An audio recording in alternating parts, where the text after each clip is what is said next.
Hello everyone. So JEE की daily PYQ series में आपका स्वागत है। तो जेई 2025 में देखिए बहुत ही शानदार क्वेश्चन पूछा गया था। तो क्वेश्चन को करने से पहले क्वेश्चन को समझते हैं और कॉन्सेप्ट बनाते हैं कि क्या एग्जैक्टली में कॉन्सेप्ट लग रहा है। तो क्वेश्चन में कह रहा है let a be a unit vector perpendicular to a vector b. E और सी दोनों के ही परपेंडिकुलर है and makes an angle cos inverse -1/3 with the vector i j and k, i plus j plus k. If A makes an angle pi/3 with the vector I plus alpha j plus k, then the value of alpha is. So इस question में basically हमको चार vector दिए गए हैं। उसमें information ये दे रखी है कि एक ए वेक्टर है जो बी और सी के परपेंडिकुलर है, और वही ए वेक्टर, ये जो वेक्टर है सपोज इसको हम सी वेक्टर मान लेते हैं, इसके साथ एंगल बना रहा है कॉस इनवर्स 1/3 -1/3। और सेम यही जो आपका वेक्टर है वेक्टर ए, वो π/3 का एंगल बना रहा है ये वेक्टर के साथ, इसको हम डी मान लेते हैं। तो सबसे पहले हम इसमें हमको अल्फा की वैल्यू निकालें। तो देखिए सबसे पहले इसमें कॉन्सेप्ट बनाते हैं कि क्या एग्जैक्टली में कॉन्सेप्ट लग रहा है। तो उसके लिए देखिए ये सारी चीज़ें फाइंड करने के लिए आपको वेक्टर ए फाइंड करना पड़ेगा जो कि एक यूनिट वेक्टर है। तो देखिए क्वेश्चन में आपसे कह रहा है कि जो वेक्टर ए है वो बी के भी परपेंडिकुलर है, सी के भी परपेंडिकुलर है। तो अगर कोई एक वेक्टर ये देखिए बी है, this is vector B and this is vector C. तो ये वेक्टर बी और ये वेक्टर सी है।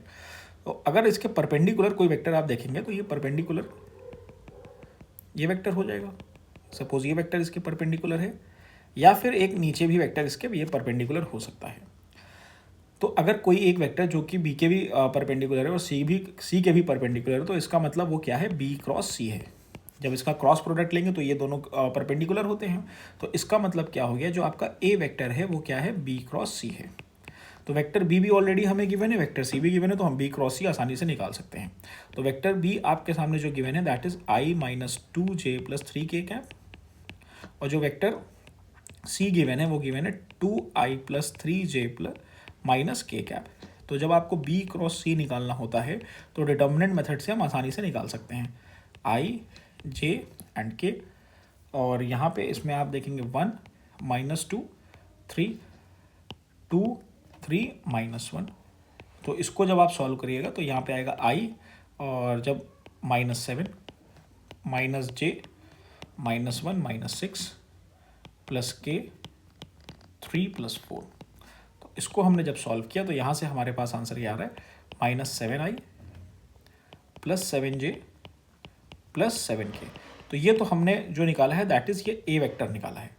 लेकिन क्वेश्चन में दे रखा है ए वेक्टर क्या है, यूनिट वेक्टर। तो यूनिट वेक्टर में कन्वर्ट करने के लिए आपको सिंपली इसके मैग्नीट्यूड से डिवाइड करना पड़ेगा, that is -7i + 7j + 7k।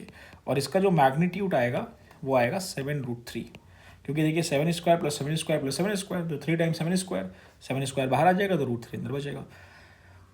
तो फाइनली जो हमारे पास ए वेक्टर बच रहा है that is -i + j + k upon √3। लेकिन ये वेक्टर देखिए डाउनवर्ड भी हो सकता है, तो हमें माइनस साइन भी लेना पड़ेगा, मतलब प्लस माइनस में आएगा। तो इसका मतलब है जो ए वेक्टर हमारा है वो i - j - k कैप भी हो सकता है अपॉन में √3। अब ये दोनों में से कौन सही है ये हम चेक करके बताएं, क्योंकि हमको देखिए यहाँ पे जो इन्फॉर्मेशन दे रखी है वो ये दे रखी है कि जो वेक्टर ए है वो कॉस इनवर्स 1/3 का एंगल बना रहा है किसके साथ, i + j + k के साथ। तो हम क्या करेंगे, जो i + j + k दे रखा है उसको हम सी वेक्टर मान लेते हैं। तो सी वेक्टर हमें जो दे रखा है वो हमें क्या दे रखा है, that is i + j + k। तो एंगल फाइंड करके देख लेते हैं। अब इसमें से मेन चीज़ ये है कि इसमें से या आपका ए वेक्टर ये होगा या फिर ये होगा, तो वो हमें चेक करना पड़ेगा। तो देखिए चेक कर लेते हैं। तो भाई पहले वाला एंगल अगर दे रखा है तो cos theta = a.c upon magnitude of a into magnitude of c. तो यहाँ से आप a.c निकालोगे तो देखिए यहाँ पे कितना आ रहा है, -1/√3 + 1/√3 + 1/√3 होल अपॉन मैग्नीट्यूड। देखिए 1/√3 का स्क्वायर करेंगे 1/3 + 1/3 + 1/3, तीनों को ऐड करेंगे तो 3/3 आएगा, दैट इज़ 1। तो ए का तो मैग्नीट्यूड 1 आ गया, क्योंकि देखिए यूनिट वेक्टर है तो ऑलरेडी 1 ही होगा। इनटू मैग्नीट्यूड ऑफ सी निकालेंगे तो 1 + 1 + 1 तो मतलब √3 आएगा। तो एक √3 कैंसिल आउट हो गया, यहाँ से 1/3 आ गया। तो यहाँ पे जो थीटा की वैल्यू है वो आ गई cos इनवर्स 1/3। ऑलराइट। लेकिन जो क्वेश्चन में दे रखा है आपको, क्वेश्चन में जो एंगल दे रखा है वो -1/3 दे रखा है। इसका मतलब क्या हो गया कि ये वाला जो वेक्टर है आपके पास, जो ये वाला वेक्टर है, इसको हम कंसीडर नहीं करेंगे, हम इसको कंसीडर करेंगे। हमारा जो ए वेक्टर है जो कि यूनिट वेक्टर है वो हमारा ये दे रखा है। अब हम चलिए आगे इसको सॉल्व करते हैं। आप इसको चेक भी कर सकते हो ना, तो चेक करने की भी ज़रूरत नहीं है, ऐसे ये अंडरस्टूड है कि यही वाला वेक्टर होगा। अब आपको यहाँ से अल्फ़ा की वैल्यू निकालनी है, ठीक है। तो जो अल्फ़ा वाला जो वेक्टर है उसको हमने ले लिया लेट वेक्टर डी। तो वेक्टर डी देखिए इसमें दे ही रखा है, आप लेट कर सकते हो। तो आई प्लस अल्फ़ा जे प्लस के वेक्टर, ठीक है। तो इसमें एक इन्फॉर्मेशन दे रखी है, वेक्टर ए है वो ये वेक्टर डी के साथ π/3 का एंगल बना रहा है। तो अगेन अगर हमें कॉस थीटा निकालना होगा तो इस टाइम हमें क्या करना है, ए dot D upon magnitude of A and magnitude of D, ठीक है। तो अब आप देखिए वेक्टर डी तो ये दे रखा है, ए वेक्टर भी लिख लेते हैं यहाँ पे, जो हमें फाइंड करना है that is I minus J minus के होल अपॉन √3। तो यहाँ से आपके पास आ जाएगा, जब डॉट प्रोडक्ट करेंगे तो 1/√3 माइनस α/√3 माइनस 1/√3, ठीक है।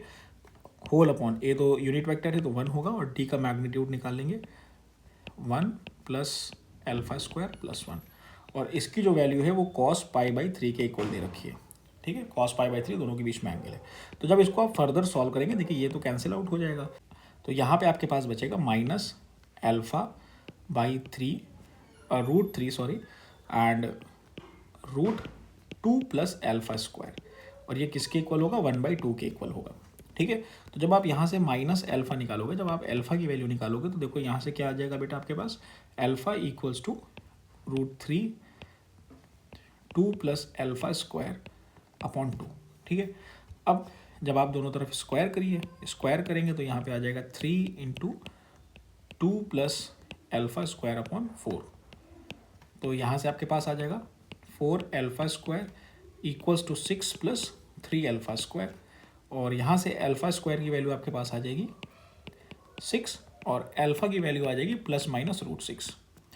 तो देखिए ये क्वेश्चन जेईई मेंस में पूछा गया था, तो ये सिंगल करेक्ट है। तो यहाँ पे आपके पास देखो, यहाँ पे आपको जो ऑप्शन दे रखे हैं वो +6 भी दे रखा है और -6 भी दे रखा है, लेकिन आपको ये देखना है कि इन दोनों में से करेक्ट कौन सा होगा। तो करेक्ट आंसर फाइंड करने के लिए आपको ये वाले एक्सप्रेशन पे दोबारा आना पड़ेगा, ये बहुत ही इंपॉर्टेंट एक्सप्रेशन है। तो मेन देखिए कॉन्सेप्ट इसका यहाँ पे बन रहा है ना, तो आप बहुत से बच्चों के आंसर गलत हो जाते हैं। √3 ये एक पॉजिटिव क्वांटिटी है, अंडर रूट में 2 प्लस α² ये भी एक पॉजिटिव क्वांटिटी है, और जो 2 है ये भी पॉजिटिव क्वांटिटी है, और ये किसके इक्वल दे रखा है, -α के इक्वल दे रखा है। राइट हैंड साइड पे जो भी क्वांटिटी दे रखी है वो सारी पॉजिटिव दे रखी है, और लेफ्ट हैंड साइड पे -α दे रखा है। तो इट मीन्स अल्फ़ा को यहाँ से क्या होना पड़ेगा, अल्फ़ा को <0 होना पड़ेगा, मतलब अल्फ़ा हर केस में नेगेटिव होना चाहिए, तभी ये कंडीशन सेटिस्फाई करेगी, वरना तो कंडीशन सेटिस्फाई नहीं करेगी, नेगेटिव इक्वल्स टू पॉजिटिव हो जाएगा। तो अल्फ़ा ऑलरेडी नेगेटिव साइन लगा हुआ है, इट मीन्स अल्फ़ा को नेगेटिव होना पड़ेगा। तो यहाँ से आप देखेंगे कि जो अल्फ़ा की पॉजिटिव वैल्यू होगी इसको हम रिजेक्ट करेंगे, और अल्फ़ा यहाँ से क्या आ जाएगा, -√6 आ जाएगा। तो आपके पास जो आंसर आ जाएगा दैट इज -√6, और -√6 आपका करेक्ट आंसर है। अच्छा लगा हो तो अपने जो फेलो एस्पिरेंट्स हैं उनके साथ ये ज़रूर शेयर करिएगा।